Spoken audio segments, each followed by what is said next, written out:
So, has there ever been a move that you wanted so badly to execute during the fight that you haven't yet? well, you know what happens is when someone else does it. Like when Shinya Aoki came out and started like slapping all kinds of moves on people, I'm like, this motherfucker's taking my moves. I was like, what the fuck? That was, He heel hooked Alvarez, right? Yeah, and that really painted a picture for me too. You know what I mean? Like I just you know what? I have nothing against Alvarez. Like I like Alvarez. I've never had nothing bad to say about him. He started kind of popping off about. I don't care. He can say whatever he wants. He's got to sell the fight. Yeah. Yeah, but I mean, just in general, like. He might think that that's a potential matchup down the line. I'm just disappointed in him for the fight. I'm like, I want to feel sorry for him. Something wasn't right. I want to feel sorry for him. I want to go like, man, I feel bad for you. But you know what? What do you think you're gonna get, dude? You have a whole. I don't want to talk about. I never want to talk. I really, I don't want to disrespect Eddie Alvarez. Yeah, no, I know. We can skip that subject. What I'm saying though is that he's invested a lot of his time and efforts elsewhere. And not in fight, not in and time leading up to that fight. I think McGregor put a lot more time into it and understanding, and he was a lot more in tune with his understanding. Where Eddie Alvarez is kind of just thinks he's a winner and wants to believe that. Yeah, McGregor knows why he's a winner and know why he believes that. He takes it. He thinks about like for me, like I'm like I have to like base my faith in like stuff that works and shit I can see and stuff that I know, not just like, oh yeah, I'm gonna win by trying to pump myself up and go out there. I think about, okay, well, if this guy does this, I'm gonna do that, and I can see it. I know. I watch. Like I'm like, I know what I'm looking at, and I think a lot of other people, there's just not enough time in the day for them to do what I do and have a whole life on the side, which is for sure what he's got. Right. And the majority of fighters have that, and they think they need that. And I understand. I needed that too. I've had long relationships, but I mean, like, I don't. I'm like, at the same time, I had one. It's like 1 foot in the door, and then 1 foot, like 1 foot in the cage. It's the same in music. Yeah, like these guys are like waist deep in that shit, and then the other half of them is going into fighting. I'm like, I will fucking beat you to the ground in front of your whole life. In front of your whole life that I don't get to have. Yeah. I don't have that. You have a different fire. Yeah, that's just how I look at it, and it's not a good thing.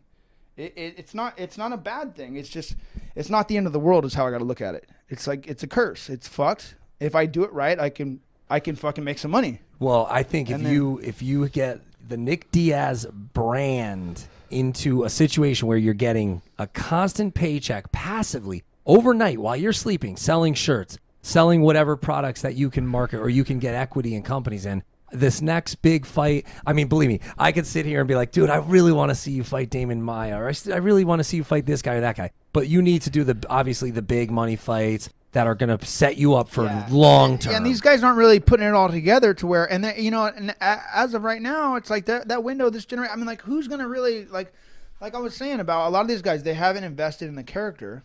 And if they were to now, it'd be fake. And the reason why they haven't been able to invest in what would have been their natural character in throughout their career is because they've limited themselves by having a lot of life on the side. And not wanting to piss people off, and they're afraid of the reaction. Well, that's just by chance because you grew up in Stockton and there is no life on the side there. It's not easy to settle when there's nothing to settle for.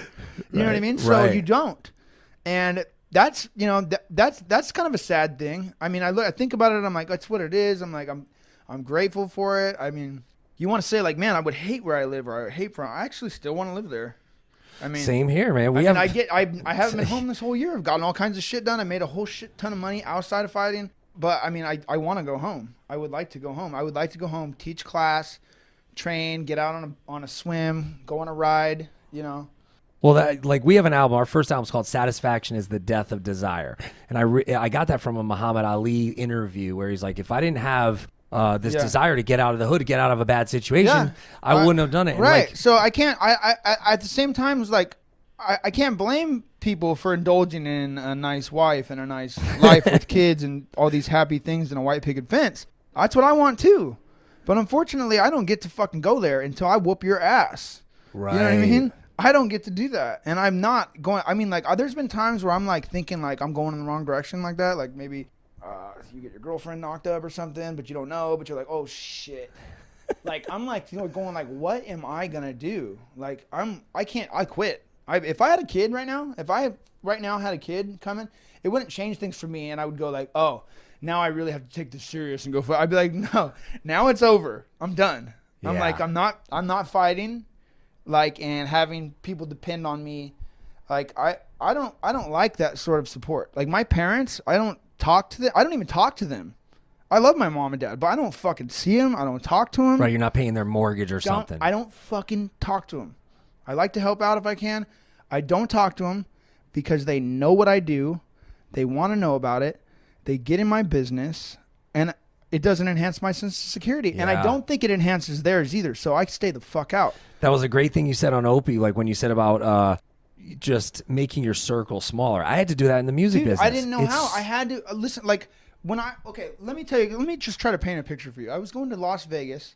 I take one of my entourage. My best must friend have been legendary. No, because I need to be in Vegas for I forget whatever reason. I'm throwing a show. I'm throwing a show called War.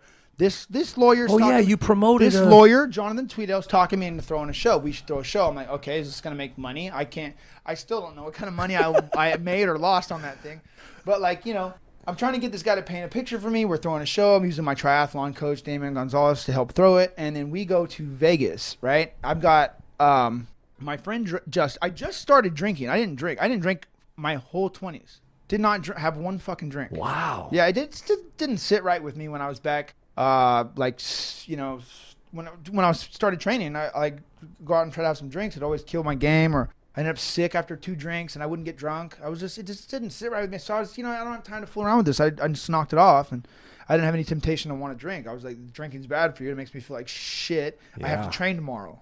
Yeah. So and I have a fight coming up always. So I didn't drink until I met Rhonda.